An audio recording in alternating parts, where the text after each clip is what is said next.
everybody, and welcome to Photomikes Garage. Alright, today we're going to be working on brick 4, brick the Crown Vic, number 4. And this one's got a few problems. I've already taken care of a number of issues with brick, the Vic. Brakes. Brake rotors have been replaced because the ones that were on there were warped. And I've also replaced the serpentine belt. I replaced the serpentine belt because that was worn out. All fluids are good. Engine's been shampooed, so it looks a little cleaner. But I still have a few problems. Okay. This Crown Vic runs very well. Let's turn the ignition on. And we'll get it running. Starts up right away. Excellent. As you can see, there's no engine light, but right here, look at this. My airbag light is flashing. That's not good. And what I've learned is that the number of flashes it makes tells you what the code is. And like me, you can look up on Google what that code is. Or you could actually take it to your Ford dealer and they might tell you if they're nice. If they're not nice, they won't tell you. But let's look at the code. One flash and then a pause. So that's 1, 1, 2, 3, 4, 5, 6, 7, 8. 8. It'll start again. I think it'll start again. No, now it stays on permanently, which shows you that you do have a code. So basically it gave me a 1 and an 8. So basically I got a 1 and an 8 out of that. So that is code B18, I believe. And for different years that could mean different things. And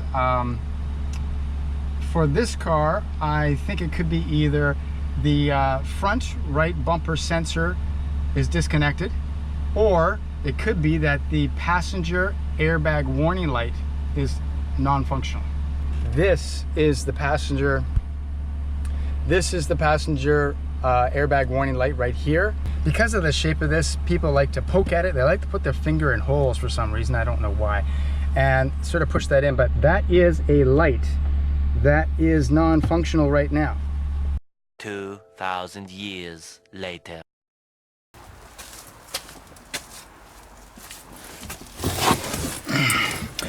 Okay, here is my solution. And what I did is I cut off the bulb that was burnt out and instead soldered on this little LED bulb right here. And I think the whole idea is to complete the circuit. There might be some resistance required. I don't know if this LED bulb will have the proper resistance or not, but I'm going to give it a try. So I soldered that on. Now, what we got to do is take off this panel. It's very easy to do. Take off the panel. Just snaps right out. Just like that. And so as you can see, this is the airbag warning, passenger airbag warning light. It just fits right in here. And then the bulb goes in here and attaches here. And then the electrical connector is right up here.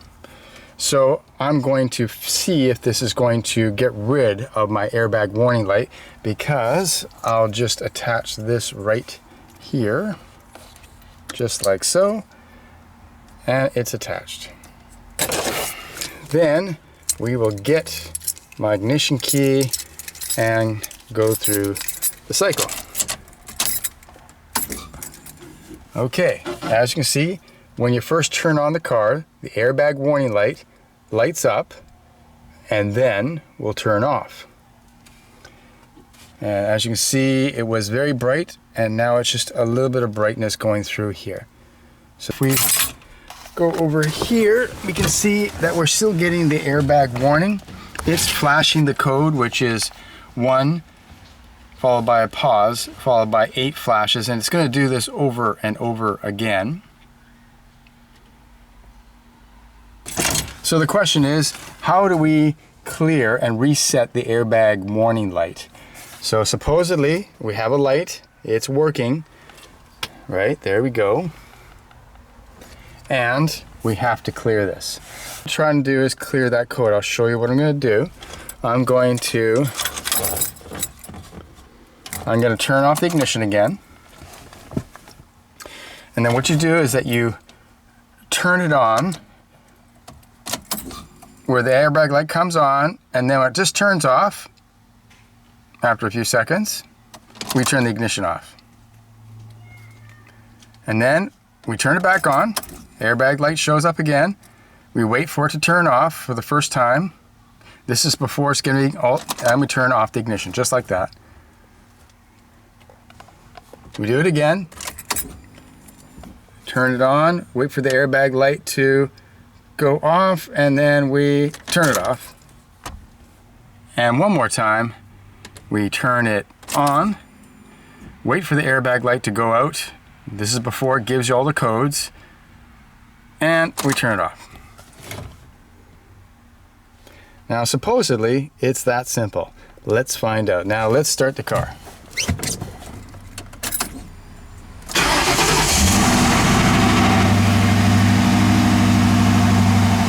Our lights are out. Our airbag light is out. It's out. It's out. It worked. I don't believe it. I don't believe that actually worked. I was just sort of trying it. It actually worked. Okay, so I've taken care of the airbag light problem. Just like that. The light is out. Yes. Okay. So all I have to do is put this all back. Now, of course, this is not the original light. The original light is like $30 up here in Canada, and also they have to back order it.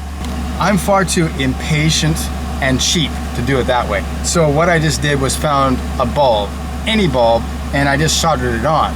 Now, I used an LED bulb because they don't produce a lot of heat, which means that if this thing doesn't fit in here perfectly and is laying against the plastic or close to the plastic, it's not going to melt anything.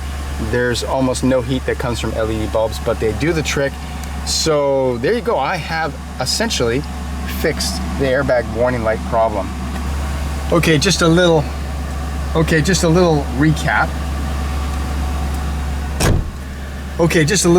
So basically what happened is that I have bought my 2007 Crown Vic. One of the problems it had after I bought it was that the airbag warning light stayed on, which is very annoying and also could be potentially dangerous because your airbag may not deploy in an accident. So what is good about these Ford vehicles is that when the airbag light is on, it will give you a code every time you turn it on. It will cycle through the code to tell you what the problem is. It'll tell you what the problem is. And so in my case, it was a code 18.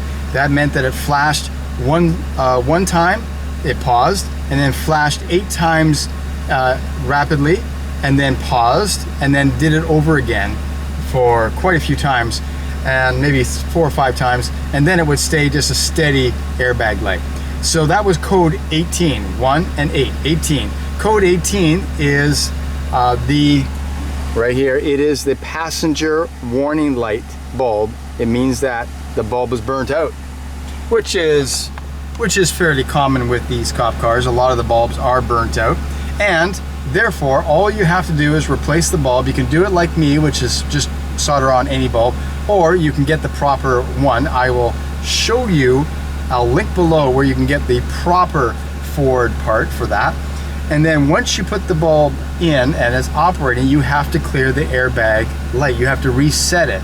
And of course, I just showed you how to do that. Of course, after you've got everything working like I do, no airbag light, no airbag light, no airbag light, then you just got to put this trim panel back on, and that should be fairly simple. This LED bulb is bigger than the bulb that originally fit in this hole. So I think that what I'm going to do is I am going to increase the size of this hole so that the LED light will fit in this housing, and that should be good enough, I think, to complete my repair. We're going to drill out this hole here with a drill so that it will fit the diameter of this LED bulb. Okay, so I drilled it out so that the LED bulb will fit in this housing, and we're going to fit that right in there, and then hopefully the whole thing will clip together. Okay, the panel's back on. I did fit my LED bulb in there, but it's not pretty. It's not pretty. It's sort of hanging inside there, so I didn't really show that. The best way to do it, of course, is to get the proper bulb from Ford, but my way will work. No one can see that the LED bulb doesn't fit perfectly in there. So anyway, the panel goes back very easy. No explanation is required there. Now let's turn the car ignition on. And there you go.